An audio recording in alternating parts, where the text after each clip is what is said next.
नमस्कार। इससे पहले जैसे अपन ने चर्चा करी थी कला की परिभाषा के ऊपर, जैसे कला का अर्थ, कला की परिभाषा, इसके बारे में विभिन्न विद्वानों ने जैसे अपने अलग अलग राय व्यक्त की है। भारतीय दर्शन में इसके बारे में क्या कहा गया, अथर्ववेद में क्या है, ऋग्वेद में क्या है, ब्रह्मसूत्र में क्या है। वैसे ही अलग अलग जैसे अपने ऋषि मुनियों ने, ये यहाँ के जो विद्वानों ने, जय जय शंकर प्रसाद हैं, श्याम सुंदर दास है, सब ने अपने अपने अलग अलग विचार प्रकट किया है।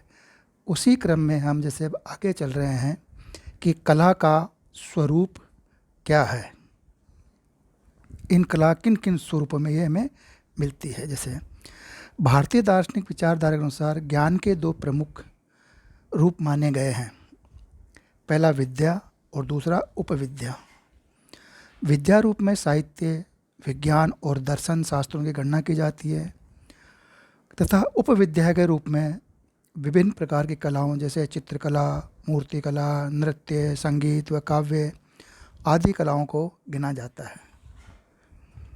भारतीय शास्त्रों के अनुसार सामान्यतः कला के कुल 64 स्वरूप स्वीकार किए गए हैं, जिनमें 32 की गणना ललित कलाओं के रूप में की जाती है तथा शेष 32 को उपयोगी कला के रूप में गिना जाता है।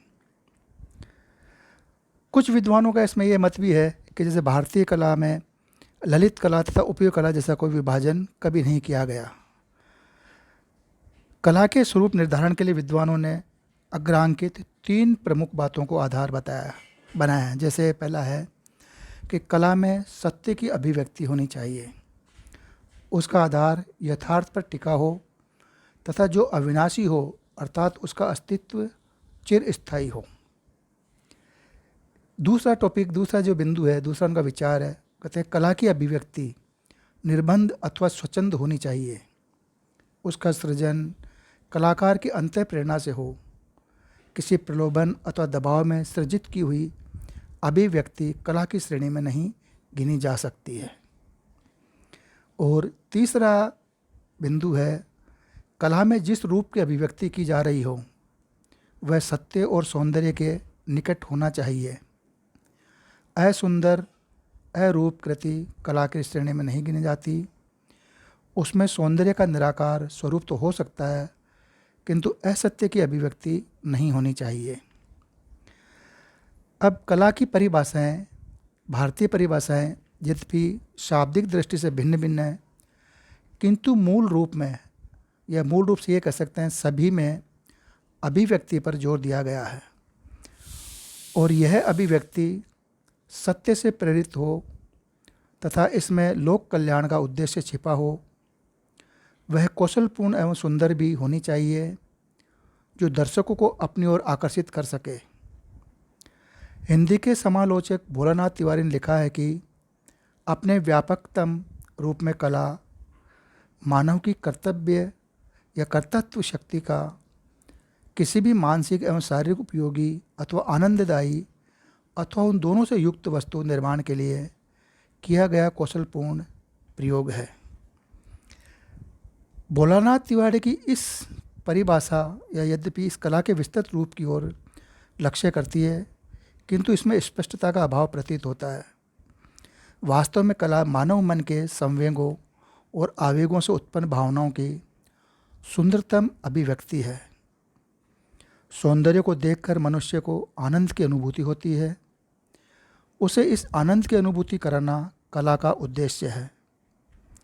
कलात्मक अभिव्यक्ति के स्वरूप को उजागर करने के लिए कलाकार को कल्पना का सहारा भी लेना पड़ता है।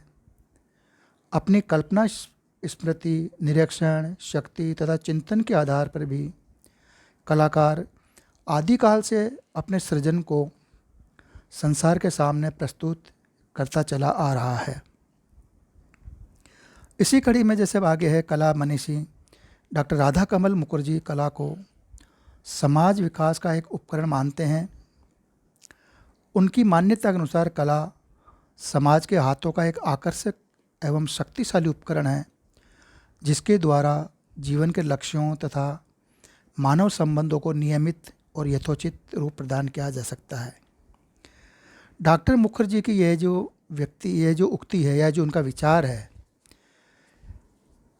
काफ़ी हद तक सही भी लग प्रतीत होता है, क्योंकि वस्तुतः कला का प्रदर्शन समाज के समक्ष होता है और कलाकार भी समाज का ही एक अंग होता है। कला के द्वारा मानव क्रियाओं एवं संबंधों का स्वरूप स्पष्ट होता है।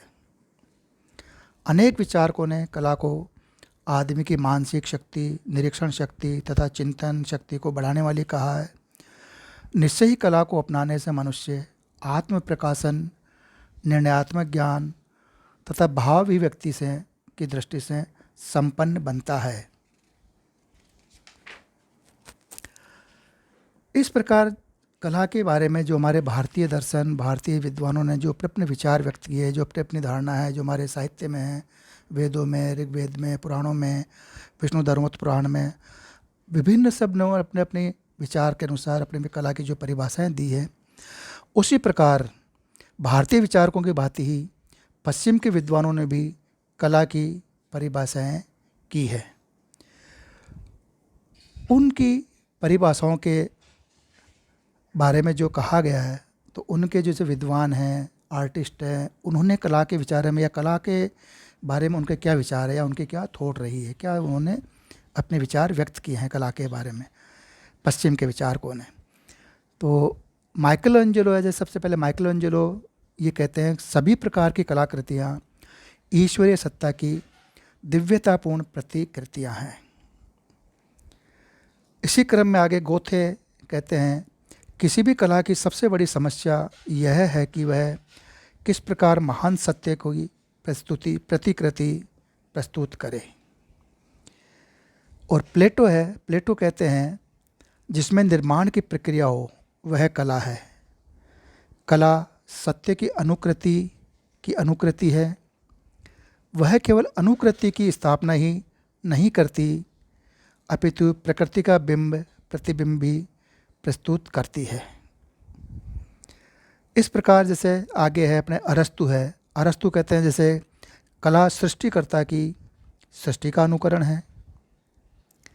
तो टोल्स्टॉय कहते हैं किसी अनुभूति के फलस्वरूप जब मानव मन में कोई भावना उठे, तब गति, रेखाओं, रंगों, ध्वनि, रूपाकारों एवं शब्दों द्वारा उसकी ऐसी अभिव्यक्ति करना कि दूसरे व्यक्ति को भी देखने या सुनने में उसी भावना की अनुभूति हो सके, सच्चे अर्थों में वही कला कर्म है।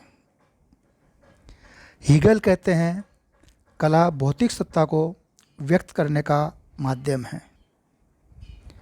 और इसी क्रम में आगे जैसे मान लो फ्रायड है, फ्रायड कहते हैं कला मानव मन की दबी हुई वासनाओं का पुनरुत्थान अथवा उजागर हुआ रूप है। क्रोचे है विद्वान जैसे, तो क्रोचे कहते हैं कला बाह्य प्रभाव की अभिव्यक्ति है। श्रेष्ठ कला उन सहज अनुभूतियों का संकलन करती है जो सदा संवेदना और प्रभावों से उत्पन्न होती है। कल्पना के बिना कला सृजन नहीं हो सकता। कलाकार की महानता उसके कल्पना के कारण होती है। दर्शक उसके इसी गुण पर मोहित होते हैं। ये कहते हैं हाब्स, विद्वान हैं पश्चिम के। इसी प्रकार सेप्ट्सबरी है, तो सेप्ट्सबरी कहते हैं कला ईश्वरी कृत जगत के सामंजस्य का प्रतिबिंब है। कोई भी कलाकार तभी सच्चा कलाकार कहलाएगा जब वह प्रकृति को अपनी कला का आदर्श मानकर सृजन करेगा। अगले विद्वानों में है जैसे रस्किन है, तो रस्किन कहते हैं प्रतिकृति करना कला कर्म नहीं है, कला सदैव सृष्टि करती है। कला में भावों तथा विचारों की अभिव्यक्ति होती है और महानतम कला विचारों की वाहक होती है। इसमें रस्किन इसी के आगे और ये भी कहते हैं कलाकार का मन एक ऐसा दर्पण है जिसमें विश्व का रूप, सौंदर्य, मधुर तथा विचित्र दिखाई देता है। सत्य के भाव में कला प्रकृति की प्रतिकृति भी नहीं कर सकती। प्रकृति मानव से विशाल और श्रेष्ठ है। ये इस प्रकार जैसे रस्किन के विचार हैं। अब आगे जैसे रिचर्ड्स हैं, रिचर्ड्स कहते हैं मानवीय सुखों में वृद्धि करने वाली, दलितों का उद्धार करने वाली और सद्भावना का विस्तार करने वाली कला ही श्रेष्ठ कला है। कला विश्व बंधुत्व बढ़ाने वाली होनी चाहिए। कलिंगवुड है, तो जैसे कलिंगवुड विद्वान है, कलिंगवुड कहते हैं पुनर्प्रस्तुतिकरण कला नहीं है। कला का लक्ष्य भावों अथवा संवेगों को जागृत करना नहीं, अपितु उनकी अभिव्यक्ति करना है। और हर्बर्ट रीड कहते हैं कला हमारी श्वास क्रिया की भांति, लयात्मक भाषा की भांति अभिव्यंजना वाली तथा विचार बोध एवं भाव क्रिया की दृष्टि से अविभाज्य है। इसी प्रकार लेविंस्की कहते हैं कला सत्य का परोक्ष रूप से मनन करती है, अर्थात बिंबों के माध्यम से चिंतन प्रस्तुत करने वाली क्रिया ही कला है। ये बिंब अलौकिक अथवा अतीन्द्रिय न होकर मानव जीवन से संबंधित होते हैं। इस प्रकार जैसे जो कला बताई है, हमारे कला की जो परिभाषा दी है भारतीय विचारकों ने, पूर्व के जो हमारे विद्वानों ने और ये पश्चिम के विद्वानों ने, जो संक्षेप में इन्होंने ये दी है अपनी कला की परिभाषा, इन्हीं कलाओं का, इन्हीं परिभाषाओं के आगे भी इन्होंने विस्तृत में और वर्णन किया है। ये हम आगे के अध्याय में आगे करेंगे और चर्चा। एक बार मूल रूप संक्षिप्त में जो कला की परिभाषाएं हैं, कला को परिभाषित करने का जो कार्य था वो किया है। चूँकि कला मानवीय भावनाओं की सहज अभिव्यक्ति है, कला कल्याण की जननी है, कल्पना की सौंदर्यात्मक अभिव्यक्ति का नाम ही कला है। कल्पना की अभिव्यक्ति भिन्न भिन्न प्रकार से एवं भिन्न भिन्न माध्यमों द्वारा हो सकती है। यह अभिव्यक्ति जिस भी माध्यम एवं जिस भी प्रकार से हो वही कला के अंतर्गत स्थान रखती है। श्रेष्ठ कलाकृति का जन्म मन या चेतन मन दोनों के परस्पर सहयोग से ही होता है। ऐसी कला कभी अनैतिक नहीं हो सकती, क्योंकि उस कला में समाज के कल्याण व परोपकार की भावना निहित होती है। धन्यवाद।